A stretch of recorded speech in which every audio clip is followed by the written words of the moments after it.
नमस्कार, गुंजन रेसिपी मराठीमध्ये तुमचे खूप खूप स्वागत आहे। आज आपण मिश्र डाळीपासून आप्पे तयार करणार आहोत। त्यासाठी मी इथे एक वाटी, ज्या वाटीने मी तांदूळ घेतलेले आहेत त्याच वाटीने मी सर्व डाळी घेणार आहे। तर मी इथे 2 वाटी रेशनिंगचे तांदूळ घेतलेले आहेत, त्यातलं 1 वाटी माझं स्किप झालेला आहे।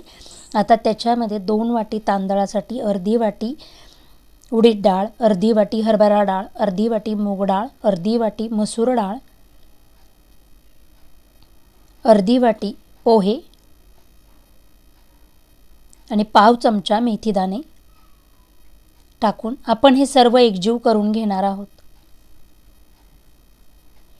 आपलं सर्व एकजीव करून झालं की मी हे 2 ते 3 पाण्याने स्वच्छ धुवून घेणार आहे।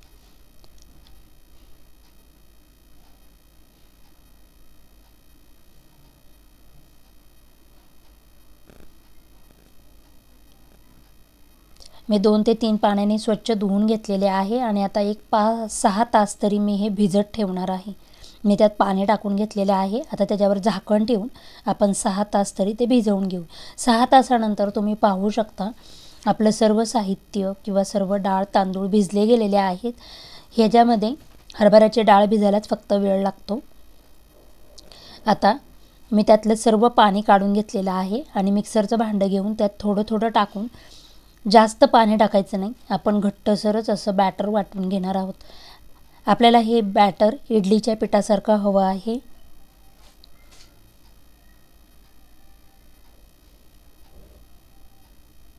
छान असं आपलं वाटून झालेलं आहे। आता मी एका स्टीलच्या डब्यामध्ये हे काढून घेणार आहे।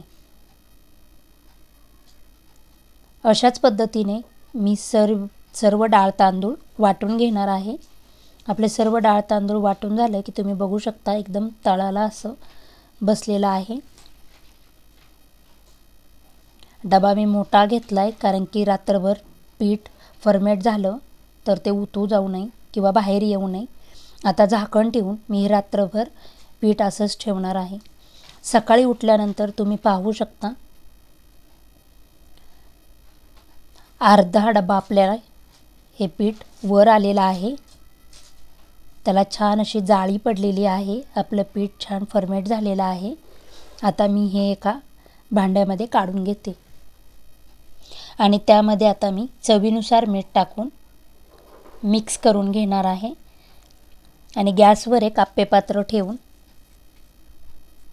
आपलं आप्पेपात्र गरम झालं की मी त्या आप्पेपात्राला तेल लावून घेणार आहे आणि त्याच्यामध्ये हे बॅटर टाकून घेणार आहे। तुम्ही या स्टेपला भाज्या देखील या मिश्रणात टाकून आप्पे करू शकता। आता एक 5 ते 7 मिनिटं मी गॅसची फ्लेम एकदम लोच ठेवून हे आप्पे झाकून वाफवून घेणार आहे। एक 5 मिनिटानंतर तुम्ही बघू शकता झाकण काढल्यावर किती सुंदर अशी जाळी पडलेली आहे आपल्या आप्प्यांना। आता हे मी पलटी मारून घेते आणि एक 5 मिनिटं मी पुन्हा हे भाजून घेणार आहे। अशा पद्धतीने आपले आप्पे तयार झालेले आहेत। आता आपण आप्प्यांसाठी लाल चटणी तयार करूया। याला उडपी चटणी देखील म्हणतात।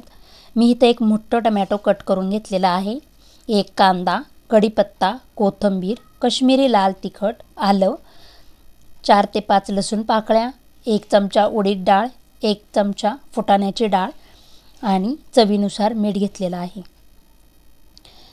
आता गॅसवर एक पॅन ठेवून त्याच्यामध्ये 1 चमचा तेल टाकून घेतलेला आहे आणि त्याच्यामध्ये उडदाची डाळ टाकून आपण 1-2 मिनिटं ही डाळ तेलावर परतून घेणार आहोत आणि त्यामध्येच आता मी कांदा, आलं, लसूण टाकून 5 मिनिटं हा कांदा मी परतून घेते। आपला कांदा परतून झाला की त्यामध्येच मी आता टोमॅटो टाकून घेणार आहे। टोमॅटो, कढीपत्ता, फुटाण्याची डाळ किंवा डाळवं टाकून घेतलेला आहे आणि हे सर्व आपण मिक्स करून घेऊया। सर्व व्यवस्थित मिक्स झालं की मी त्याच्यामध्ये मीठ टाकून घेणार आहे, जेणेकरून आपलं टोमॅटो लवकर असं मऊसर होईल। आणि आता झाकण ठेवून एक 5 मिनिटं मी त्याला वाफ देणार आहे। झाकण ठेवण्याच्या आधी मी हे टोमॅटो लवकर मऊ हवेत त्यासाठी पाव वाटी पाणी टाकून घेतलेलं आहे आणि झाकण ठेवलेलं आहे. 5 मिनिटानंतर तुम्ही पाहू शकता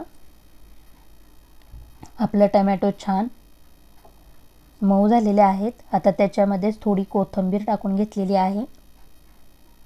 कोथिंबीर आपली एखाद मिनिट परतली की मी त्यामध्ये काश्मीरी लाल तिखट टाकणार आहे. तुम्ही इथं लाल मिरच्या टाकल्या तरी चालेल, माझ्याकडे नसल्यामुळे मी इथं काश्मीरी लाल मिरची पावडर टाकून घेतलेली आहे. आणि एखाद मिनिट परतून आपण हे मिश्रण थंड करून घेणार आहोत. थंड झाल्यानंतर आपण हे मिक्सरच्या भांड्यात काढून घेऊया. आणि मिक्सरला मी हे वाटून घेणार आहे. तुम्ही पाहू शकता किती सुंदर असा आपल्या चटणीला कलर आलेला आहे. आता मी हे एका काचेच्या बाउलमध्ये काढून आपल्या मिक्सरला चटणी तशीच शिल्लक राहिलेली आहे थोडीफार, तर मी त्याच्यात पाणी टाकून ह्या चटणीमध्ये पाणी टाकून घेणार आहे. चटणी वाटताना मी पाणी टाकलेलं नव्हतं, पण नंतर मिक्सरचं भांडं धुवून मी पाणी टाकलेलं आहे. आता आपण एक तडका तयार करूया. त्यासाठी मी तडका पॅन ठेवलेला आहे. त्याच्यामध्ये 1 चमचा तेल टाकून अर्धा चमचा मोहरी टाकलेली आहे. मोहरी आपली तडतडली त्यामुळे उडदाची डाळ टाकून घेऊया. आणि उडदाची डाळ आपली खरपूस अशी भाजली गेली की त्यामध्ये आता मी लाल सुक्या मिरच्या, कढीपत्ता टाकून आपण ही फोडणी तयार करून घेऊया. तयार झालेली फोडणी आपण ही चटणीवर टाकून घेणार आहोत. छान अशी आपली आप्प्यांबरोबरची लाल चटणी तयार झालेली आहे. तुम्हाला जर माझे व्हिडिओ आवडत असतील तर प्लीज लाईक, शेअर, सबस्क्राईब करा.